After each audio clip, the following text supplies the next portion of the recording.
From game day to signing day, breaking down every snap and all the news on Alabama's top football recruits. It's time for Crimson and Blue Chips with your host, John Garcia Jr. Ladies and gentlemen, welcome in to a Wednesday edition of Crimson and Blue Chips. I'm your guy, John Garcia Jr., coming at you for the midweek edition of the show. Going to be a little different, going to switch it up one time in terms of the format. So typically we have a guest, we take too much of his time, and then we hit another topic before Q&A. Well, today we're still going to finish with Q&A. That's the bread and butter of what we do. Don't worry there.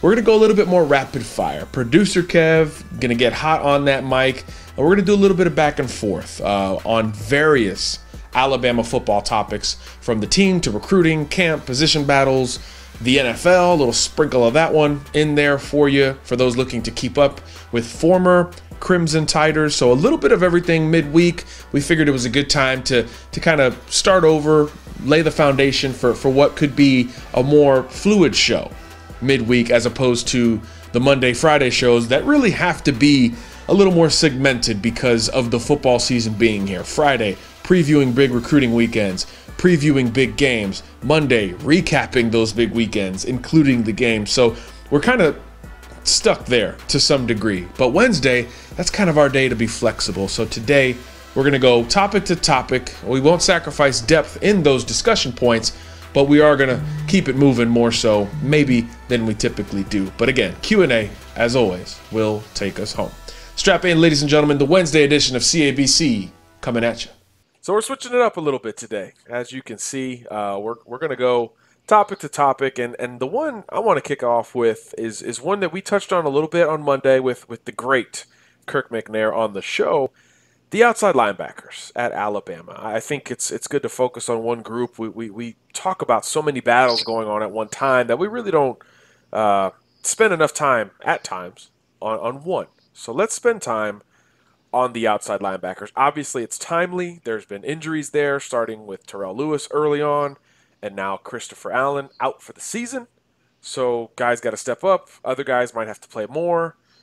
There could be a glue guy. There could be a dark horse. There's really a lot of ways you could go about this. And to help us out, as we said earlier, we're going to spend some time with Producer Kev today. There he is. And that's Producer Kev. I don't know if you guys have seen him. There he is in his glory. That beard makes my beard suck, but that's cool. If you can't see us, we're talking about YouTube, obviously, our simulcast. For those who can only hear us, you know how Producer Kev sounds. So you've actually had the advantage.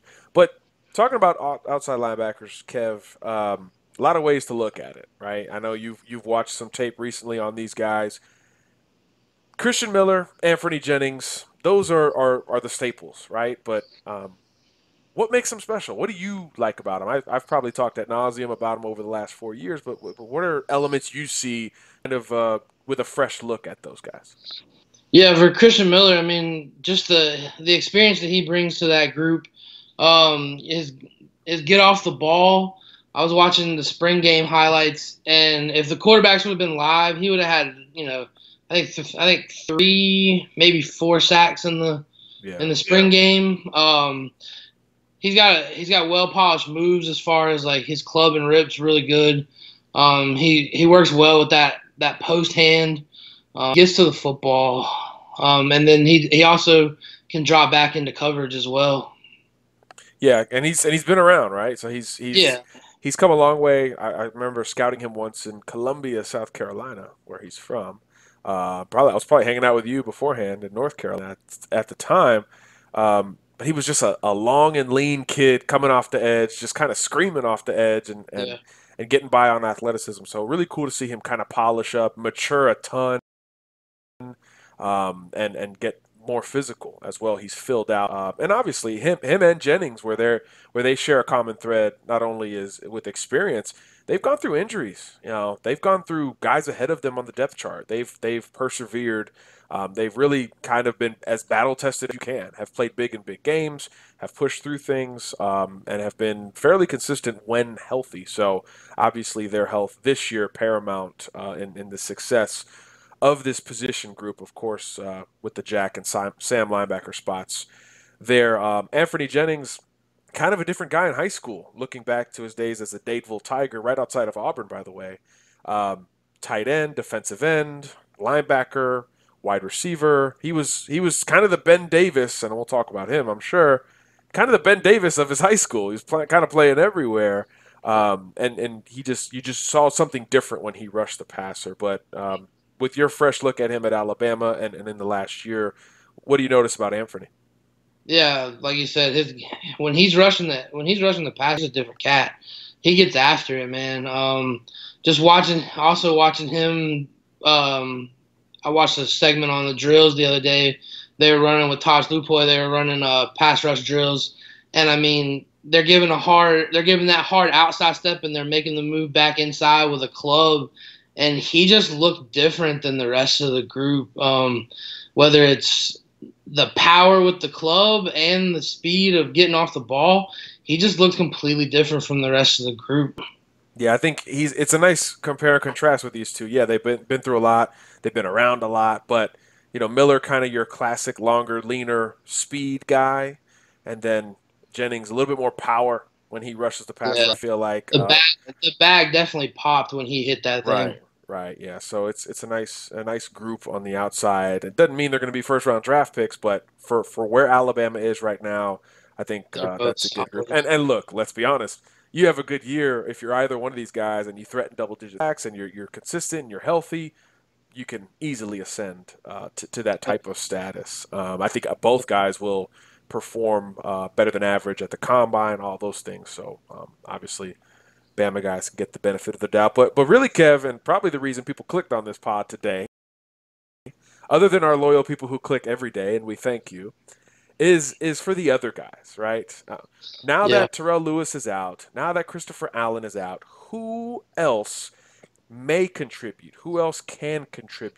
I know in the scrimmage we saw some of, or we heard our sources say we saw some Ayabi Anoma, some Ben Davis, some Jamie Mosley. Who's kind of the third guy in your mind? Who's the immediate guy you think of if, let's say, Christian Miller tweaks an ankle on second down and here comes 3rd and 7, who is the guy that your brain tells you would be the next one up?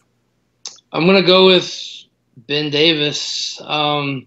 He looked good in the outside linebacker group that I watched. And obviously he would be the hypothetical next man up. I mean, I don't see why he wouldn't be.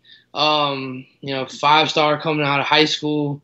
He's around a lot at Alabama. I know that's been a big topic on our show. Where is Ben Davis? Why isn't he getting action? What is going on with this? So now he finally, I guess, has a long-term position maybe now at outside linebacker.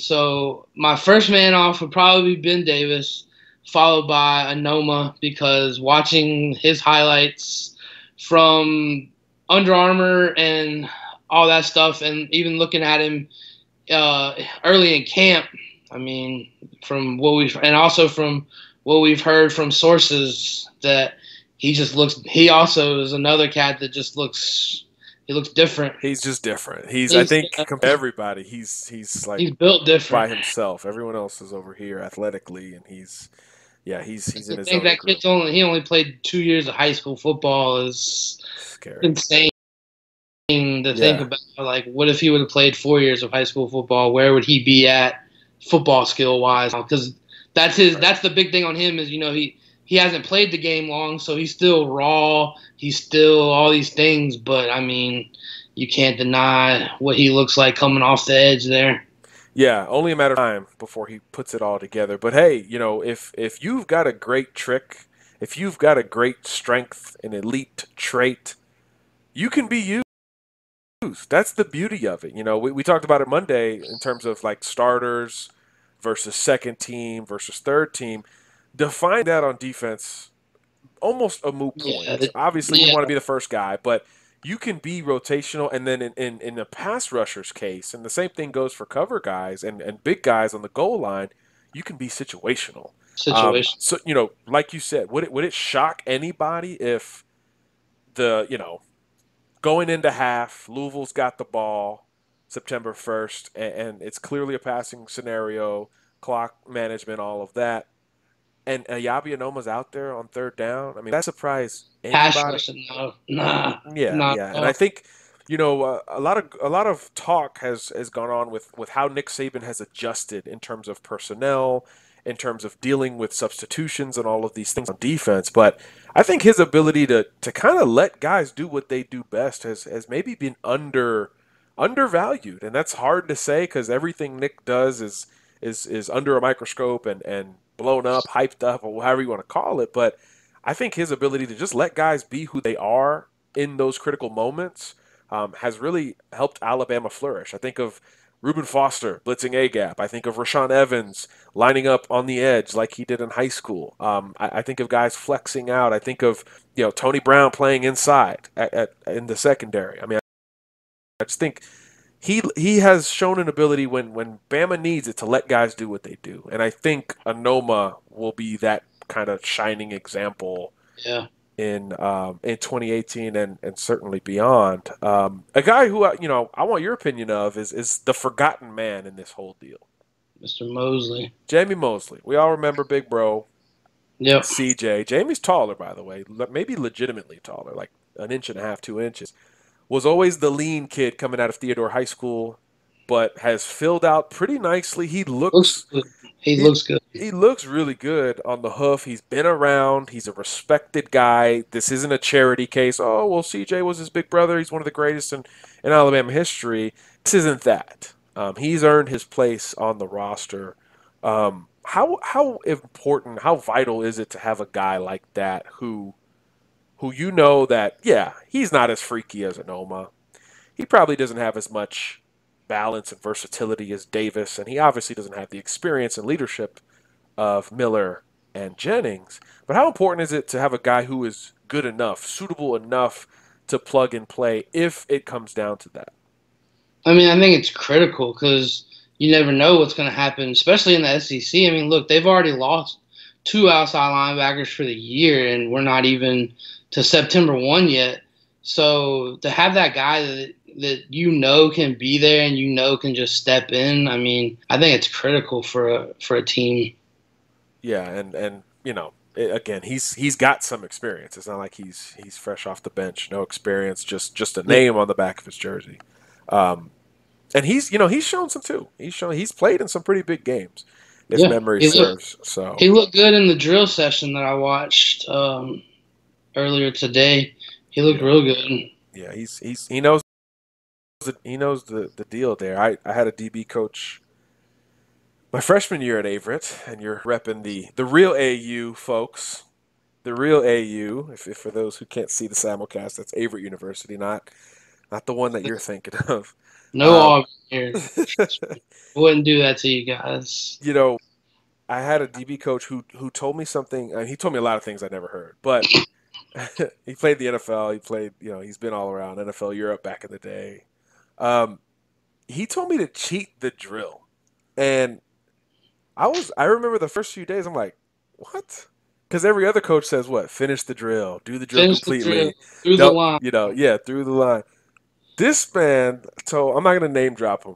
I don't want to cost him maybe an interview for his next gig or something because he's moved on to bigger and better things. But he used to tell us, hey, cheat the drill. If you know we're breaking on 10 yards downhill and the ball's coming, be ready for that ball. Be ready to cut your back pedal off. Be ready to break sooner. And I never understood that until I got a little bit older and I started applying that to the game. My whole reason for bringing this up is because, some people might say, okay, well, why are we watching drills? Why are we talking about drills? Well, first of all, that's all Nick and company will allow us to see. Yeah. And second of all, there is a practical application here for a lot of the things every coaching staff does, particularly Alabama. So when you see those things and you see somebody who looks fluid, like hey, Ale Cajo, right? He don't know what he's doing on the field yet. He doesn't know the playbook, but he looks pretty darn fluid in those drills. He looks good at going through those bags. That stuff matters. That stuff matters more than people realize. And there are tangible translations to the field on Saturday. So if somebody can look better than maybe you thought, or better than somebody who is ahead of him somewhere on the depth chart, what have you, in the rotation, that can matter. So Jamie Mosley, I just thought he deserved a few minutes from us because I think he's kind of the I think he's a dark horse in the. Yeah, he's the dark horse to end up being a guy who plays 8-9 games and nobody blinks twice at it, or he's the glue guy at a minimum. He's the bridge between the old guard, the elders, if you will, the captains, Jennings and Miller, and then you get to the young guys or the inexperienced guys. He's the guy in between. Before you get to Davis and Anoma, and even a Jerez Parks and some of these other guys, Cameratu, that guy's been around longer. He can help in those guys closing their own gaps. So yeah, and he can help them with his experience. He can help them along, and help. Maybe they might not be. Maybe he's in the playbook, and he might know the playbook more as one of these other cats, and he can help them with that. Because that's been one of the things that we've heard is the playbook is difficult for some of these guys. But you got a guy like Mosley, who he's been there, he's been in the book, and he could probably help bring some of these guys along if they need it. Yeah, so don't forget about Jamie Mosley in the outside linebacker discussion. But the position's got some drama to it, and we'll see. You don't think it could be as bad as it was last year against Florida State when everybody went down, it seemed like. Yeah. But Bama's already dealing with it, so it's a concern. Again, not to the depths of fear and, I don't know. I don't even know what some people think about the lack of depth at certain positions. But that's something Bama's going to have to deal with on defense, period. No way around it. And that's also college football, I think the 24/7, 365 news cycle of college football has made people forget just how valuable first-year starters are. I think there was a run there. What was it, Kev, at the quarterback position? Like 4 out of a 5-year run, a first-year starter won the national championship. It was the early 2010s. I think it might have started with Cam. I don't know. Into Jameis Winston and guys after that. Jacob Coker certainly was a first-year starter when he won it, and Alabama won it. There was a run there of a bunch of first-year starters who won the national championship, and half of those guys were either NFL, Heisman, or All-American type guys in the process. So let's remember that in college football, the next man up deal is one that we've been dealing with forever, and it's a successful model, especially now at Alabama. That's fact. There's really now, what has been a traditionally weak position at Alabama? Name one. Is there? I'm serious. Like, you can't. Not even quarterback. No. Right? Kicker. Do you go kicker? Kicker. Yeah. Yeah, but you could also make the argument that the older some kickers got, the worse they got. So, that's exactly right on line with my point. Experience is impressive and important, I should say, and necessary to win. There's no doubt about that. But talent early on can close that gap.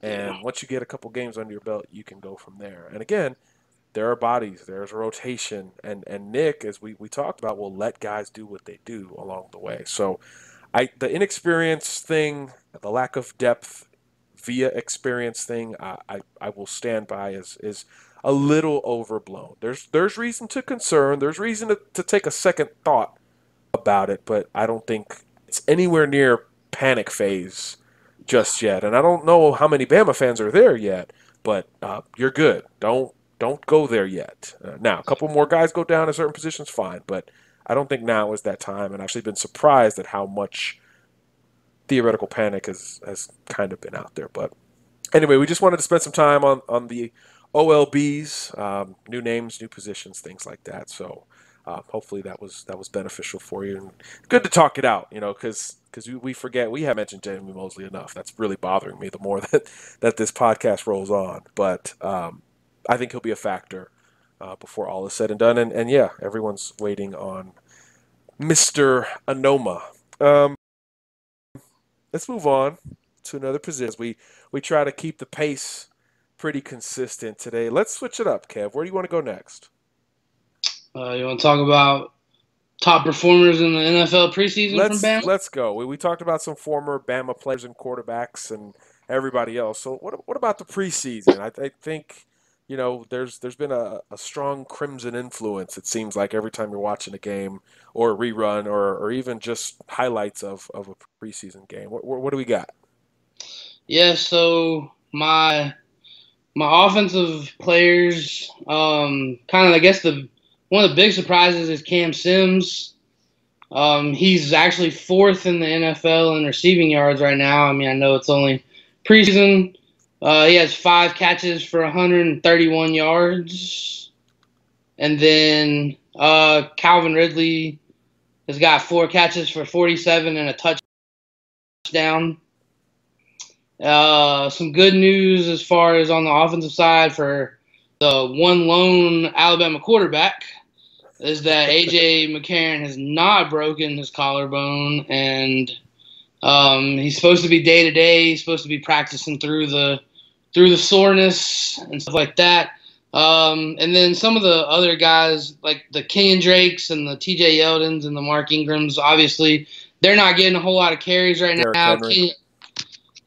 Kenyon Drake has 11 carries for 70 yards. Ingram's got 14 for 59 and a touchdown, and TJ's got 14 for 54. So, I mean, those guys aren't getting a whole lot of action right now just because trying to get some of these guys that are on the cuff of making teams out there. Now, if you want to talk about guys on the cuff of making teams on the defensive side of the ball now, we got some guys that have been doing some things. Sean Deion Hamilton, he's got 13 tackles this preseason. Tim Williams, who from all accounts in Baltimore is becoming the guy that they drafted and that they wanted to see. He's got 12 tackles so far this preseason. 2 of them, 2 sacks and a forced fumble. And yeah, so he's turning into the guy that they thought they were getting when they drafted him. Ruben, he's got 6 tackles and a pass breakup. Pretty pass breakup. Beautiful pass breakup. Man, I wish we could just talk about that play for the rest of the podcast. That's amazing. Yeah. So you got Tavon on a cross, and we all know how fast Tavon is, and stride for stride, pass breakup. Instincts, man. Yeah. Another guy that's kind of is trying to make a team, Ronnie Harrison. He was actually running with the ones. I'll go make that team. He was running with the ones last night, or the other night when Jacksonville played. He has 6 tackles and a forced fumble. So he's, by all accounts, he's performing well there. They're really happy with what he's been doing. Let's see. Minka, he's not playing a whole lot. He's got 5 tackles. Anthony Averett in Baltimore, he's been playing really well. I know there was a thing going around on Bama Twitter the other night about they tried him 3 straight times down by the goal line, and he stepped up all 3 times. And then you got the 2 Detroit D linemen, Deshaun Hand and Ashawn Robinson. They're both doing pretty well. They got 4 tackles each.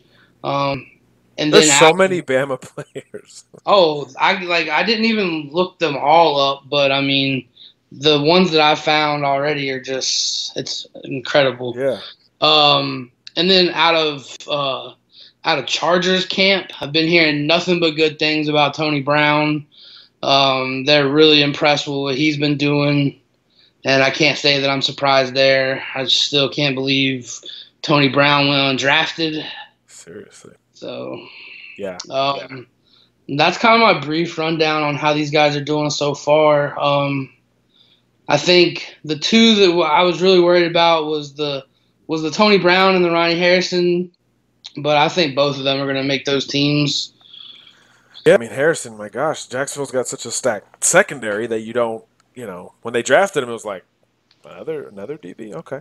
So, yeah. I think he'll be good there as well. And then Tony, yeah, I mean, I think multiple of those undrafted Bama guys could kind of find a home. I think I heard early buzz about Robert Foster in Buffalo. I've heard a few things there as well. So yeah, first rounders to undrafted.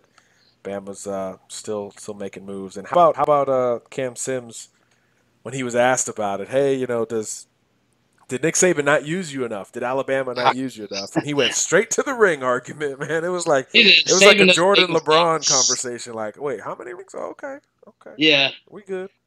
he said Saban doesn't make mistakes. Yeah, yeah. They tried to see, just making us look bad as journalists. Like, okay, we're trying to trap everybody. It's an Yeah, entrapment game. Like, come on, man. Like, what do you want? What do you want them to get? You want to say, oh oh yeah, it was yeah, he messed terrible. up big time. I Made the should have wrong been playing. choice. Should have went to LSU, my home state school. Should have done that. Would have Yeah. had this many rings. Holding up a 0 for those listening on SoundCloud. Yeah, you're not gonna trap a Bama guy after he's at Bama. Like, No, after no. all that kind of when you're a freshman, you can't even talk to the media. And then Cam was a guy who went through injury and been around and been a blocker, been a role player. You're not gonna get that guy. If you're gonna trap somebody, let it be somebody who, you caught early. You caught early in his Alabama career. I think by the time they get to the NFL, these guys are they're too ready for those kind of things. But good try, but better response by Cam Sims. Certainly, I'm just happy these guys are healthy, man. I've seen these preseason NFL injuries have been pretty rough. Yeah. Yeah, so that's a story for another day. Just like the ridiculous helmet tackling rule. It's not even helmet tackling. It's just regular tackling. Regular tackling, form tackling that everybody has been taught since we started playing this game of football. I mean, I don't know if I can watch the NFL if they're gonna. I know. If that's how we're gonna play now, I mean, I don't. Yeah, that's worrisome. That's worrisome. So, story for another day. But good job, Kev. Yeah, a lot of names to get to. I don't even know where you begin to look at stats because that's a lot. So we appreciate you compiling those. Just a little something different here. We're going to have a lot of additional content moving forward here on YouTube. If you're listening there, watching there, we're going to have different videos, different lookbacks, flashbacks, like we did with Devontae Smith earlier this month or maybe last month. We're going to just do some different things. It won't just be the traditional 1 hour-ish podcast Monday, Wednesday, Friday. We're going to try to cultivate a little bit more content in the coming weeks, including a potential on-site deal that we're working very closely on. So if you're in Orlando, keep us in mind. Hint, hint. But let's move on, Kev. Let's get to another topic. Let's keep this show rolling. My name is Deontay Wilder. I'm the WBC heavyweight champion of the world. I'm 40-0 with 39 KO. So that means every man that stepped in the ring with me had to go. If you look to your left and to your right, that's your teammate. That's your source. That's your strength. That's your backbone. So that's the only thing about it. Y'all got each other. And it's a beautiful thing to have each other. Because with each other, within numbers, you're strong. You combine yourself, you put your minds together, you think like y'all supposed to think on the team, nobody will stop you. I'm rooting for y'all. Because we both valid. We both represent. So when y'all knock people out, I'm knocking them out too. I'm matching. Bomb Squad! That, of course, was none other than Deontay Wilder, who has spent some time in Tuscaloosa, where he is from, of course. So no surprise there. Producer Kev, that's the latest tour of Tuscaloosa speaker. Yeah. Nobody wants to follow Kobe, but if Nah. somebody's got to do it, that's cool. Yeah. I think, Deontay Wilder, that's a good choice for another really Bama-esque choice. I mean, you got a guy who goes out and bashes people's brain for a living. It's pretty Bama.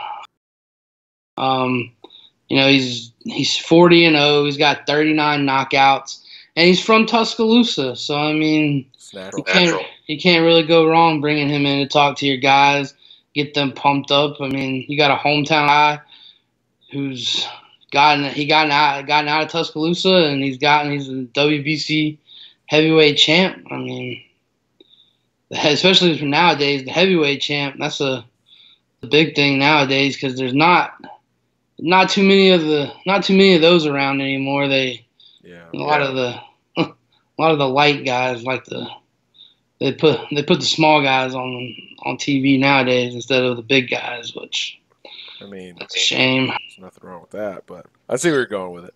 No, but I think two interesting parallels here. It's cool. Like you could tell first of all. I think you could tell that Deontay fan first of all. Oh yeah. But also interesting contrast that he brought up in that even just in that short clip, and we'll probably get more on Rolling with the Tide on Wednesday. Shameless plug, I guess. Propaganda is hey, you guys you get to be on a team. In boxing, you have your training team, you have your marketing and promotional team, but when you're in the ring, it's just you. It's just you and that other guy. It's one-on-one. It's individual. So you could see the affinity he has for that team aspect, which, and again, where it's impressive that he's speaking to Bama. A lot of boxers you look at more as selfish guys. It's you're an individual. That's your whole culture. So it's not even nobody even looks down at somebody who's selfish as a boxer or a tennis player or maybe a golfer. But you could tell that there's some true affinity there for the whole team aspect. And like you said, how Bama is that? Undefeated champion. From Tuscaloosa. I mean, that's pretty Bama there. So it's just there's a theme. There's a theme right here with the speakers we're seeing stop by Tuscaloosa. There is a toughness, a bulldog mentality theme with some of these championship theme. Yeah, it's very much kind of linear with the speakers there. So one, I think that's tough to do because obviously there are more non-champions than champions out there. And finding guys who just fit this kind of Bama culture, hated, polarizing, elite champions, outspoken, intelligent. I mean, there's so many between him and Kobe alone. I mean, there's so many things that really are kind of a nice reflection of Alabama. So I thought that was interesting as we get more and more non-football from camp. But that stuff is pretty interesting. I guess changing the subject slightly within college football, of course. Do we address just this going on with programs, or do we leave that alone? I mean, have we hit on that stuff enough, or what do you think? Why don't you produce here? Where are you going? I mean, you can go A&M, you can go Ohio State. I really don't want to go Maryland, but you could. How much time you got, producer? How are we looking? Oh, I mean, we're good on time. We can go wherever you want to go. That's the gift and the curse of producing your own show. No, we can mention A&M briefly. I don't want to go too much with the others. Ohio State, we'll see. We have no choice at this point. I feel like that one's just that's a literal we'll see until they're done. I feel like they're probably just gonna. The most recent stuff is, I feel like they're gonna suspend him for a couple games, and it's gonna be what it is. And yeah, I don't think it's the end of the Urban Meyer era anywhere, much less Ohio State. Can't say that I'm not surprised that he didn't get fired, or I can't say that I'm not surprised if he doesn't get fired, but I won't be surprised if he just gets suspended for a couple games and then come back. Yeah, so he'll miss some game against a directional school, or I don't know who they play, but yeah. Now this stuff at A&M now, that's to do. Like, it's hard to get into any type of public scandal or whatever we want to call it, since it's so new, before you coach your first game. But Jimbo's found a way to do it. Yeah. I didn't see it coming. For those who don't know, as this is Wednesday morning, but on Tuesday, pretty big report coming out via a now former A&M player who says basically the drastic ways that Jimbo Fisher and company have tried to change the culture at A&M in a very short amount of time have both been illegal by NCAA standards and just kind of unfair. Unfortunately, anytime this is what sucks for every other coaching staff moving forward because of what's happening at Maryland. And obviously, it goes without saying that if there's a death involved, this goes way above football, way above everything else. I hope that's 100% clear. But beyond that, what that situation does, because of the nature around that program, with the aggression, with the verbal abuse, with the physical abuse, with the humiliation, demasculation, all of those things that were reported and I guess partially confirmed if they parted ways with some of that staff already, what that does is that anytime we hear about anything like that, now it makes you think of Maryland and it makes you think of, oh crap, something's got to happen. I'm not even going to bring up other elements of society where this is similar in terms of a pattern of once it happens once and it's big, everyone else, every other time there's a precedent there now. Law is based off of precedent, but perception can be as well. Public perception is almost everything in college athletics especially, and so now there are abusive allegations against Texas A&M. Look, let me be clear. There's other stuff in there, but a coach giving a couple dollars to a guy on an unofficial visit, I don't think that's going to be anything. And if you think I'm unpure, fine, but that is par for the course. It's still not great. But it's not the big one. It's not what they're gonna. That's not what they're gonna harp on. Right. I mean, he gave him $300 for one visit and like $400 for another visit. So you're talking a total of $700. I mean, right, and it was for it was for others. So and the kid admitted, the student admitted he did not give the money to the recruits, which is probably good news because if the recruits were named, they actually were in one report. I saw Nakobe Dean's name on there. We saw Christian Williams' name on there. That's potentially something interesting there, maybe for them. Hopefully not, but maybe for them. But I think the larger issue, of course, was about the potential abuse and the potential lying about when these coaches were around these players and what was going on. It's very clear that the message, whether or not half of this stuff is true, legal, illegal, very clear that the message from Jimbo Fisher and his staff, when he replaced Kevin Sumlin and his staff in College Station, was, hey, we need to get tougher. That is very clear coming out of this report. This was the clear goal. And it seems like A&M has worked overtime to get closer towards that goal of becoming tougher. But the methods to which they've done so are both potentially illegal by NCAA standards, and depending on, how this kid's medical shakes out. He had an ankle injury that may have been re-aggravated during an illegal practice. So if that costs him time, that shrugged off by the training staff. Right, because now it's not even just the coaches. Now you're getting into medical and all sorts of different ethical situations there. That's where it is a slippery slope. But even beyond that, and this is the real point with this A&M thing, transfers, we've joked about it here on the podcast, me and you. The NCAA has been like, happy birthday, you're eligible. Happy birthday, you're eligible. Oh, you transferred across the country? Go ahead and keep playing. You're not sitting out. So now for those cases where it's not as clear and there's not a similar reasoning for transferring, does this become the way kids transfer? I'm going to snitch on the school that I want to leave because every school something that's not so great, I'm sure, right? It's just human nature. It's like if you look. But now are you going to have kids that are willing to throw them under the bus just to get out of a program that they don't want to be in anymore? Are you going to get that kid that wants to transfer and he wants out of his letter of intent, he wants his release?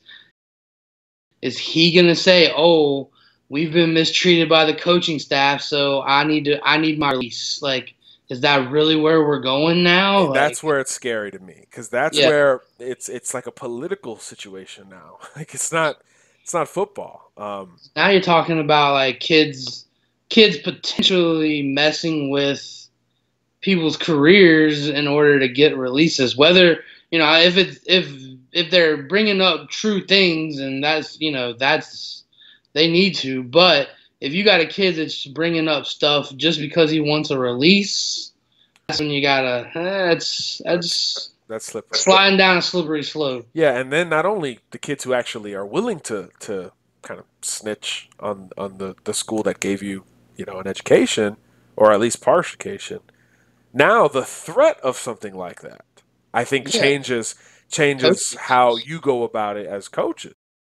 So, and obviously, look, I'm not saying one side is 100% right, one side is 100% wrong, but what this creates is more doubt, and it creates just everybody kind of walking on eggshells at one point. And I think that's where you say, okay, like, is college football going to change like that this quickly? It's already changed so much with transfer rules in general. Now the new redshirt rule.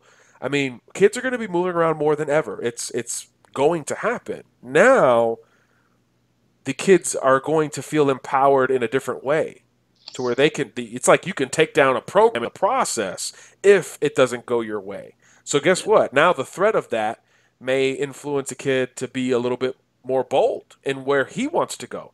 Hey, I played at Ohio State. I want to transfer to Michigan.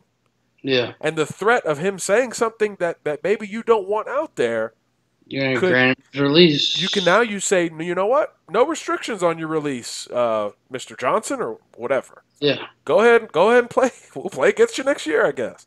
So that's where it gets. You never know. I hope it doesn't get to that point. And again, I hope nobody takes this as me not defending players in general or empowering players in general. Hey, look, pay them. I'm fine with it. That's fine. Pay them. So I'm not for the lack of power for the player, but just not this way. Not this way where it's just snaky, man. And it's nothing against this A&M kid. I don't know the situation. I read the story today. I never heard of the kid before today. Like, I don't know the details of this situation, but the nature of it worries me. That's all. And also it goes, it's football. That stuff it's part of the game almost. Not if you're going to be, there's always a good point to get to, and you don't need to step over that line. But obviously, if you're getting yelled at and you're getting cursed at, in a way it's part of the culture that we play in. But then if it gets taken over the line, then that's not right. But also, you got to remember that it's also part of the culture of coaching is tough love, get your guys ready by any means necessary. Yeah. But how do you define? How do you draw that line? How do you draw the line? And it's a moving line. It changes. Yeah. That's where the slope is most slippery. It's an ever sliding line that has to be defined by 130 Division I coaching staffs. I would imagine every day. Now this, if I'm the head coach of anybody, D3 all on up, I'm saying we're having a coaches meeting in the morning, and we're saying, hey, look, we need to figure something out. We need to have ground rules on what lines we are willing to flirt with and what lines we cannot even come close to. The Maryland situation and this one to a much smaller degree combined makes me think every coach needs to kind of hit the reset button on, hey, it's 2018, social media, kids are different. I think that's very clear. That's very clear. I'm feeling old listening to some of the stuff. Kids are different. You can't do what you used to do. Bear Bryant's Junction Boys, that's done. Not happening nowadays. That is done. That is a lawsuit now. It's crazy to some degree, but that's what it is. Yeah. So, imagine, and again, I'm not making excuses for anybody, but this is going to cause everybody to readjust and adjust again and adjust some more, because I've just, first of all, never heard of a coach getting to a program and then something blows up other than George O'Leary's resume. But I got you on that one. I got you on that one. But but not in this way, right? That wasn't a recruiting thing. That wasn't a treatment thing. That was just a lie. that was him. Coaches lie, His ladies and resume. gentlemen. Coaches lie. Maybe not that blatantly, but coaches lie every day. Maybe I mean close to every day. Yeah. Close to every day. So, yeah, I just thought we should kind of bring that up. Not for the facts. We don't know them just yet. I think that's something that's we'll see going forward. But I read the story and then I was like, oh, okay, this could mean this. And then I was like, oh, this could also mean this. Yeah. It could also mean like college football could potentially dramatically change here based off of these threats, based off of the potential for some of these things to happen. And I think that's just something to watch. That's all. And the timing of it, man. I mean, football season. I mean, look, guys, this weekend is the last weekend. Thank God. Without a full college football slate. That's it. So the timing of this stuff is a whole different element of crazy. All right, let's blow it up. Let's move to Q&A. Let's ease on out of this podcast. Let's get it back to its happy place, which is with you guys. And Dylan is going to help us get there. Kev, I know you saw this question earlier. We actually texted about it. Yeah. Dylan Britt via Gmail. And if you'd like to do the same and get in touch with us that way, it is cabcpod@gmail.com. Again, I'll run through the social media real quick. Facebook, Crimson and Blue Chips. Twitter @CABCpod. Instagram @CABCpod. Am I missing one? Oh, YouTube, Crimson and Blue Chips. YouTube. Yeah, Cloud, Crimson and Blue button. Chips. Yes, please subscribe. That helps us grow. That helps us track things better for analytics, how long people are listening, which all ultimately helps us create a better show. And again, we have always been a show for you guys and gals, so please don't hesitate with that feedback, constructive or otherwise. So Dylan Britt, hitting email, has a question for both of us. And this doesn't happen a lot, so this is exciting. But then the subject matter, and you're like, oh my goodness. But we will oblige just because that's who we are. We try to answer each and every question. So Dylan emails us and says, hey, John and Kevin, I've got a fun question for both of y'all. Out of the corners on Alabama, which one do you see similarities to yourself when you played? And for Kevin, the same question on the offensive line. Thanks. Keep up the great work, guys. Well, Kev, we've been ascended to the SEC defending national champion level. So congratulations on your promotion. This ring will be much bigger. Yes. Let's see if we can show the people. This ring will be much bigger now. It will be blingier. Those diamonds will shine brighter. Yeah, that would be nice.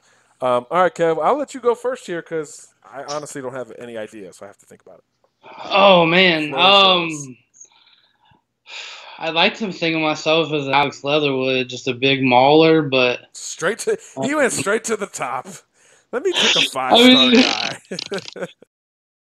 Let me pick the 5-star one of the more coveted O linemen that they have. Well, he's moved around, right? So he's moved tackle to guard so far. So, but I think the more realistic for me would be Ross Pierce-Baker. Pretty kind of has been used everywhere on the offensive line. I started as a freshman at right tackle, moved to left tackle as a sophomore. Then due to needs and shuffling around was my backup at left tackle better than the kid that was starting at center. So I mean, ended up moving to center as a sophomore, and that's where I stayed for the rest of my career, earning all conference offer. He was really good, y'all. He was really good.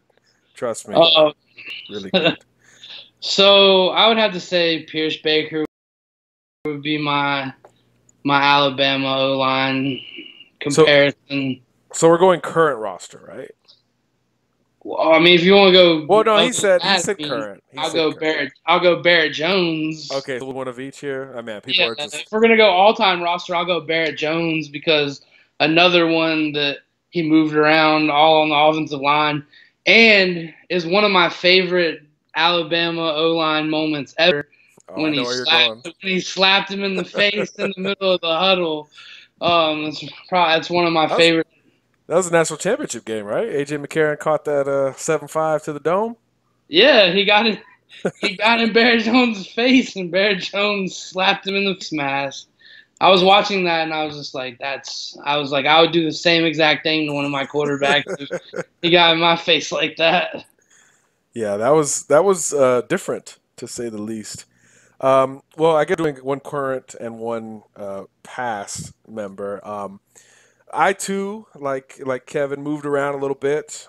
Corner through the bulk of my career. Did play some nickel early on because I just wanted to play, and then safety. So I moved around quite. I'm not going Minka.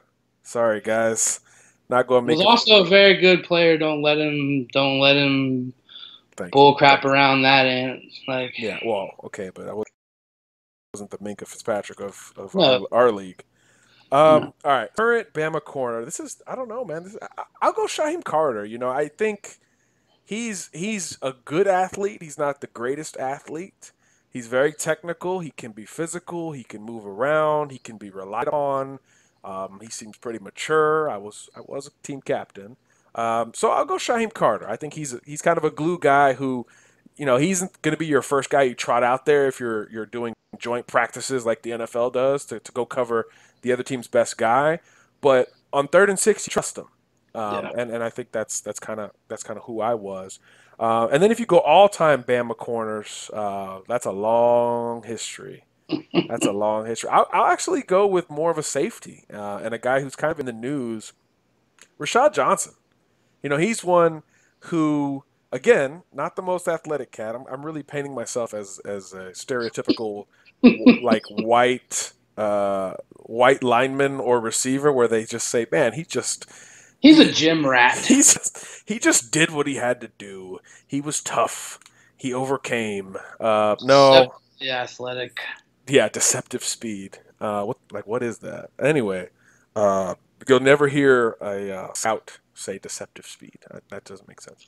Now somebody will Google me saying deceptive speed from like 2013. But Rashad Johnson was just steady, man. He was a leader. He had good ball skills. I'll never forget some plays he made. Passing the football, interceptions, things like that. Never flashy.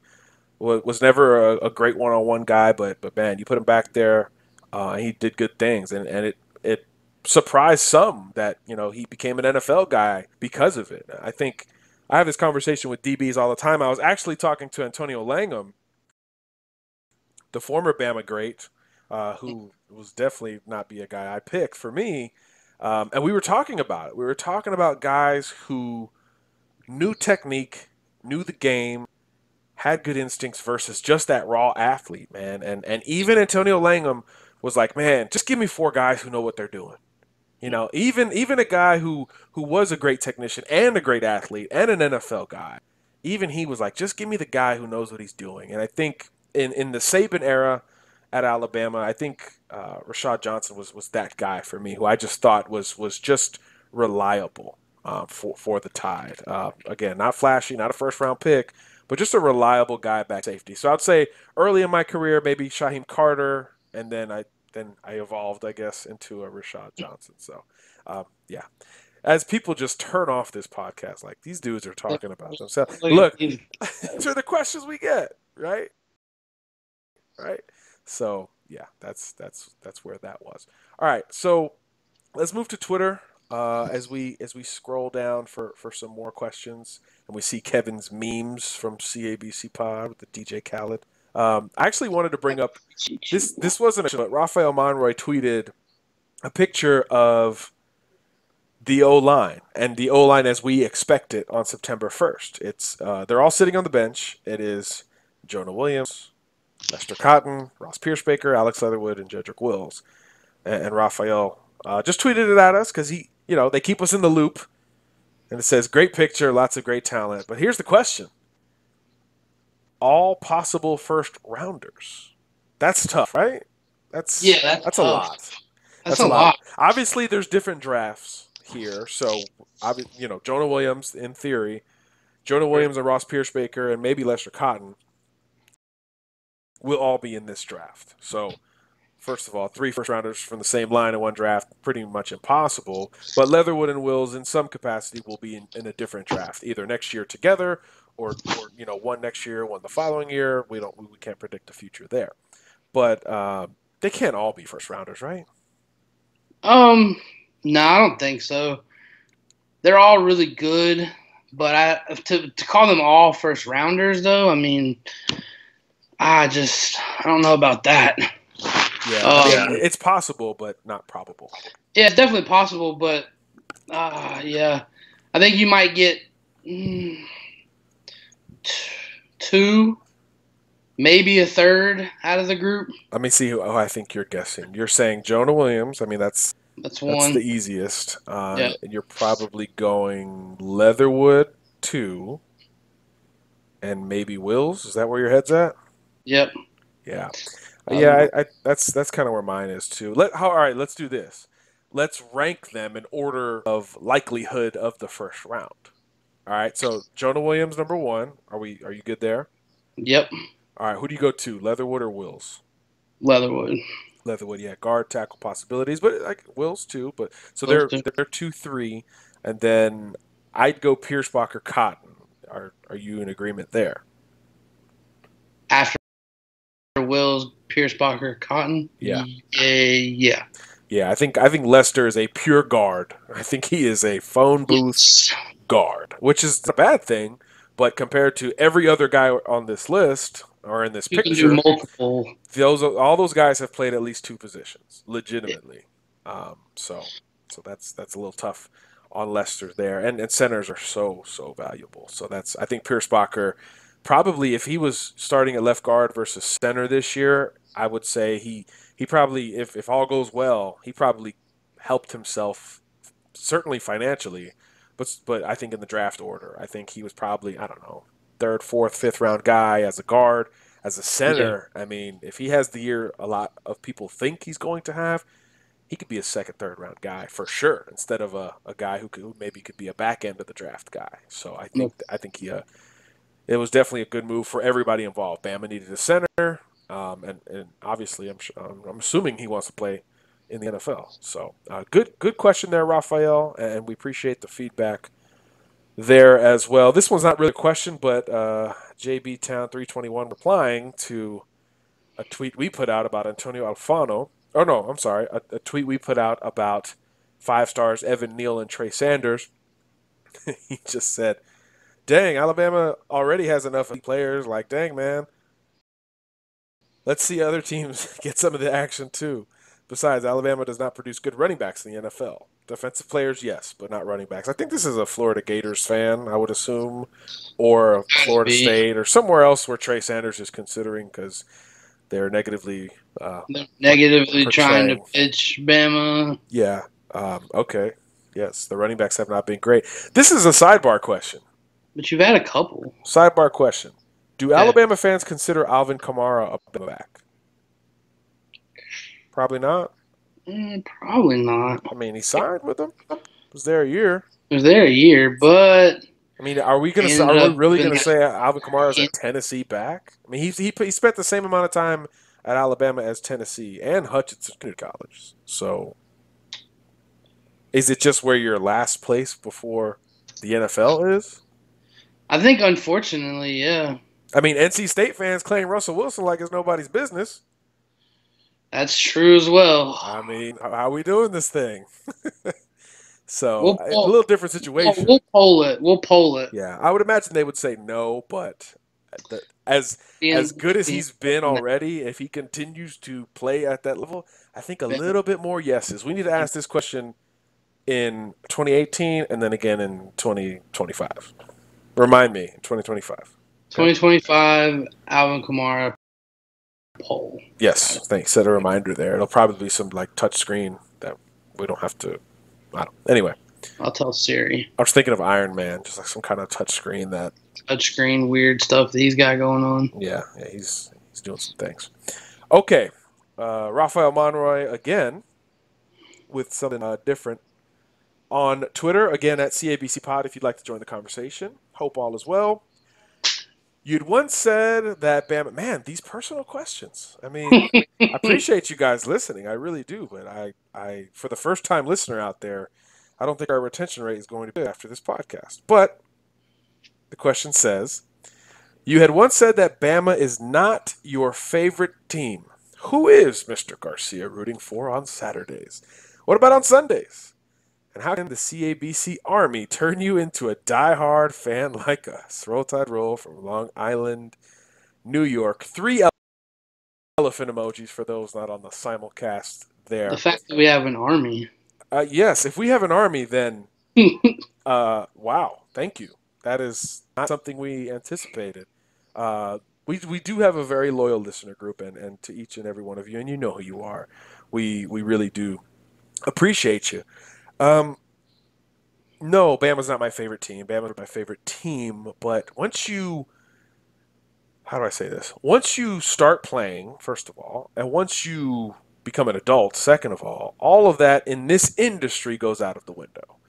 Professionalism, ethical journalism throws all of that out the window. I grew up in Florida. I grew up in South Florida, so if that is some kind of a hint, fine, take it. But really, for me, I was unconventional from the beginning, and really once I got into high school and especially college, it's just different. And then as a professional, I don't root for anybody on Saturdays. I root for the kids I covered, and I have kids that I've covered at basically every school in the SEC, in the ACC, in the Big Ten. I got some in the Pac-12. I check on UAB. I check on, I love seeing kids I covered, even from previous jobs. I check on Syracuse. I check on those guys that I covered in college and in the NFL. It applies there as well, Rafael. Those are the guys that I root for. So Reuben Foster makes that unbelievable drop off of his left leg, drives to get in line with Tavon Austin, dives and breaks that pass up. Yeah, I'm cheering. Not because he played at Alabama, but because he was a kid I really enjoyed covering during the recruiting process. Later today, a team not named Alabama is going to get a commit from a kid that I really like from the state of Alabama. I'm going to cheer for him because I really like the kid. He's respected me. He's opened my eyes to some degree. He's a good player. All of that. So that's my approach. I can't speak for everybody else in the industry. Look, this industry is there's a lot of homers. I'll say that. And the Alabama market is not homerless, if that makes sense. Definitely not homerless. I would say it's actually one of the more homery markets.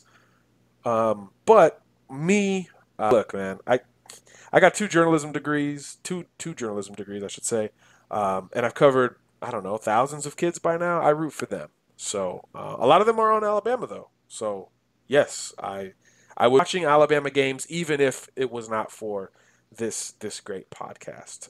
And that's become how I approach Saturdays and Sundays. I grew up a big Cowboys fan.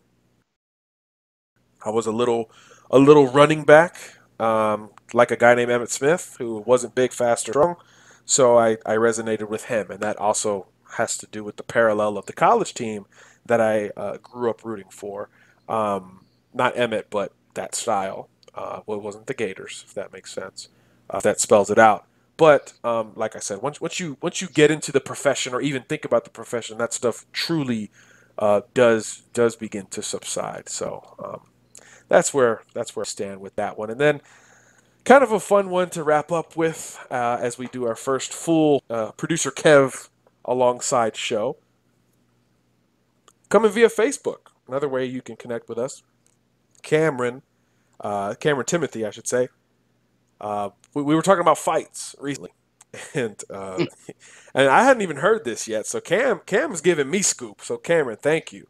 I need to do more homework apparently.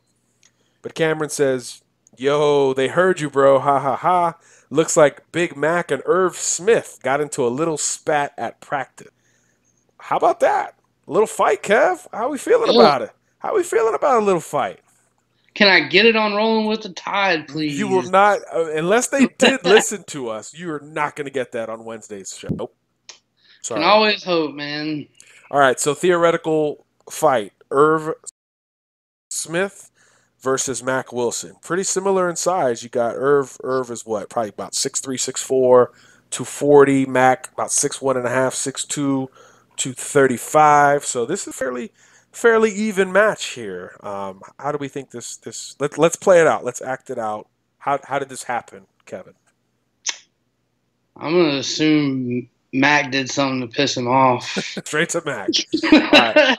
So maybe 7-on-7 team drills. I think, you know what? I'm gonna guess it was a run play. I'm gonna guess it was a run play, and that Irv was assigned to block Mac. Yeah. Instead of a pass. Inside run, maybe? Yeah, inside. I mean, you're fighting during inside run. What are you doing? Right? Inside run and one-on-ones, if you're not scrapping, well, you're not really participating. Yeah, I think that is probably what I would envision. Inside run, you brought the tight end over. The tight ends rotate on inside run, just like the running backs and quarterbacks. And it was Irv's time up. Maybe he caught Mac before I would say Mac he probably caught Mac slipping, and Mac got mad.